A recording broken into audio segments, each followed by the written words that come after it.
എല്ലാവർക്കും പുതിയൊരു വീഡിയോയിലേക്ക് സ്വാഗതം. ഇന്ന് ഇംപെക്സിൻ്റെ 5.1 ഒരു ഹോം തിയേറ്റർ അടിച്ചു പൊളിക്കാനുള്ള ശ്രമത്തിലാണ്. ഒരു ചെറിയ റിപ്പയറിംഗ് വീഡിയോ ആണ്. എല്ലാവരും വീഡിയോ മുഴുവനായിട്ട് കാണണേ. സപ്പോർട്ട് ചെയ്യാൻ മറക്കരുത്. എല്ലാവരും ലൈക്ക് ചെയ്ത് കമൻറ്റ് ചെയ്ത് പോവാം.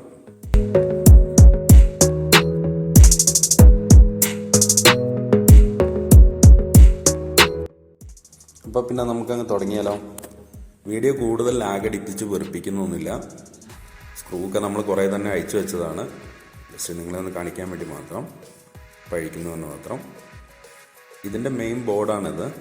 ഇതൊരു 5.1 ഹോം തിയേറ്ററാണെന്ന് പറഞ്ഞത്. ഈ 4 ഇഞ്ച് വരുന്ന സബ് വൂഫർ ആണെങ്കിലും നല്ല സൗണ്ട് ക്വാളിറ്റിയും കാര്യങ്ങളെല്ലാം ഉണ്ട് കേട്ടോ. ഇതിലെ വോൾട്ടുകളൊക്കെ ചെക്ക് ചെയ്ത് അതിന് തന്നെ എല്ലാത്തിലും 12 വോൾട്ട് വരുന്നുണ്ട്. ഇതിൻ്റെ ഫ്രണ്ട് പാനലാണ് നേരെ നമുക്കിതിൽ വർക്ക് ചെയ്യാത്തത്. ഫ്രണ്ട് പാനൽ വർക്ക് ചെയ്യാത്തത് കൊണ്ട് തന്നെ അതിൽ വരുന്ന ഫങ്ഷൻസ് ബ്ലൂടൂത്ത് കാര്യങ്ങളൊന്നും വർക്ക് ചെയ്യില്ല. അപ്പോൾ നമുക്കത് ഓരോന്നായി ലൈന് ചെക്ക്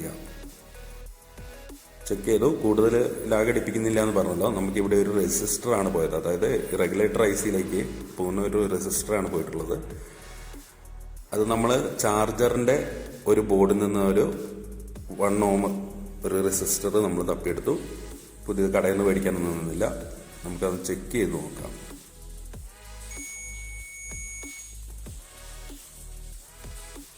റെസിസ്റ്റർ ഓക്കെയാണ്. അപ്പോൾ നമുക്കത് പ്ലേസ് ചെയ്യാം.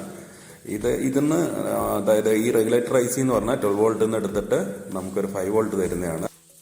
ഈ റെഗുലേറ്റർ ഐ സിക്ക് ഒരു സപ്പോർട്ടിന് വേണ്ടിയിട്ട് അല്ലെങ്കിൽ ഒരു സേഫ്റ്റിക്ക് വേണ്ടിയിട്ടാണ് ഈ റെസിസ്റ്റർ കൊടുക്കുന്നത്. അത് നമുക്ക് അതിനാണ് ഈ 1 ohm ഇട്ട് കൊടുക്കുന്നത് സാധാരണഗതിയിൽ. ഇത് നമുക്ക് ഇതിൽ സോൾഡർ ചെയ്ത് പിടിപ്പിക്കുന്നുണ്ട്. ഇതൊക്കെ നമുക്ക് സിമ്പിളായിട്ട് ചെയ്യാവുന്ന പരിപാടിയാണ്. ഇതിനെക്കുറിച്ച് വിശദമായിട്ട് അറിയേണ്ടവർ കമൻറ്റ് ചെയ്യുക. അപ്പോൾ നമുക്ക് വീഡിയോ ചെയ്യാം. നിങ്ങളെ വെറുതെ ലാഗടിപ്പിക്കേണ്ട. നമ്മളൊരു റിപ്പയറിങ്ങിന് ഒരു സാധനം വന്നപ്പോൾ നിങ്ങളെ ഒന്ന് ജസ്റ്റ് കാണിച്ചു തന്നോന്ന് മാത്രം. അപ്പോൾ നമുക്കിതിന്ന് 5 ഈ കാണുന്ന ഇതിന്നാണ് 5 വോൾട്ട് നമുക്ക് കിട്ടുന്നത്. നമുക്കൊന്ന് ഓണാക്കി നോക്കാം. ഓണായിട്ടുണ്ട്, കുഴപ്പമൊന്നുമില്ല. അപ്പോൾ ഇതിലെ ഈ ഫ്രണ്ട് പാനലിലേക്കുള്ള 5 വോൾട്ടാണ് പോയിട്ടുള്ളത്. ഇതിൻ്റെ ചെക്കിംഗ് രീതി എന്ന് വെച്ച് കഴിഞ്ഞാൽ ഓരോ ലൈനിലും നമ്മൾ മൾട്ടിമീറ്റർ വെച്ച് ചെക്ക് ചെയ്യേണ്ടതാണ്. അത് നിങ്ങളെ കാണിച്ച് ലാഗടിപ്പിച്ചിട്ടില്ല. ജസ്റ്റ് ഇത് ഫ്രണ്ട് പാനൽ നമ്മൾ കൊടുക്കുകയാണെങ്കിൽ അതിനുശേഷം ഇതെല്ലാം ഫിറ്റ് ചെയ്തതിന് ശേഷം നമുക്കൊന്ന് സൗണ്ട് കൊടുത്തൊന്ന് ചെക്ക് ചെയ്ത് നോക്കാം. അപ്പോൾ എല്ലാവരുടെ സപ്പോർട്ട് പ്രതീക്ഷിക്കുന്നു. കുറേ നാളായി നമ്മളൊരു വീഡിയോ ചെയ്തിട്ട്. അപ്പോൾ എല്ലാവരും ലൈക്ക് ചെയ്യുക, കമൻറ്റ് ചെയ്യുക. അതുപോലെ തന്നെ സബ്സ്ക്രൈബ് ചെയ്യാത്തവരുണ്ടെങ്കിൽ ചാനൽ ഒന്ന് സബ്സ്ക്രൈബ് ചെയ്ത് ബെല്ലൈക്കൺ എനേബിൾ ചെയ്ത് വെക്കുക.